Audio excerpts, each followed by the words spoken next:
വചനപ്രഘോഷകനും പ്രശസ്ത ഭക്തിഗാന രചയിതാവുമായ father Michael Panachickal വിടവാങ്ങി. ആയിരങ്ങളെ വചനപ്രഘോഷണത്തിലൂടെ ക്രിസ്തുവിശ്വാസത്തിലേക്ക് നയിക്കുകയും മലയാളി ക്രൈസ്തവ ഭക്തിഗാന രംഗത്ത് അതുല്യമായ സംഭാവനകൾ നൽകുകയും ചെയ്ത മൈക്കിളച്ചൻ നിത്യസമ്മാനത്തിനായി വിളിക്കപ്പെട്ടു. വിൻസെൻഷ്യൻ സന്യാസിനി സമൂഹത്തിലെ സെന്റ് ജോസഫ് പ്രൊവിൻസ് അംഗമാണ്.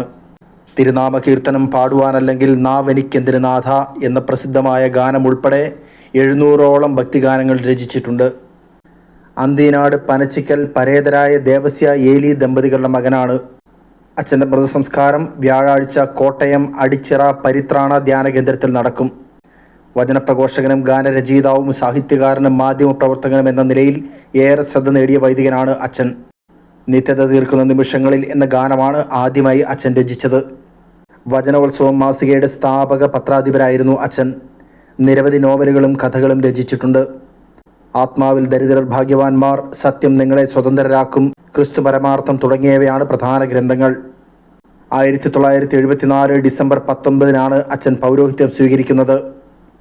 പോപ്പുലർ മിഷൻ ഡയറക്ടർ, അടിച്ചിറ പരിത്രാണ ധ്യാന കേന്ദ്രം director, Kattappana Kripalaya retreat centre director, assistant provincial superior എന്നീ നിലകളിൽ അച്ഛൻ സേവനം ചെയ്തു. പാലാ വിൻസെൻഷ്യൻ മൈനർ സെമിനാരിയിലും ആലുവ വിൻസെൻഷ്യൻ വിദ്യാഭവനിലും സ്പിരിച്വൽ ഡയറക്ടറായും നോവിസ് മാസ്റ്ററായും പ്രവർത്തിച്ചു.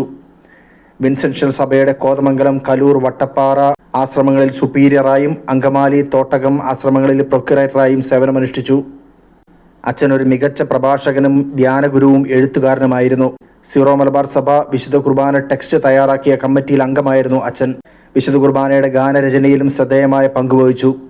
KCBC award, Shalom media award, Cecilian award, goodness media award, Vincentian ജനറേറ്റിന്റെ ലൂമിനസ് അവാർഡ് തുടങ്ങിയ നിരവധി അംഗീകാരങ്ങൾ അദ്ദേഹത്തെ തേടിയെത്തിയിട്ടുണ്ട്.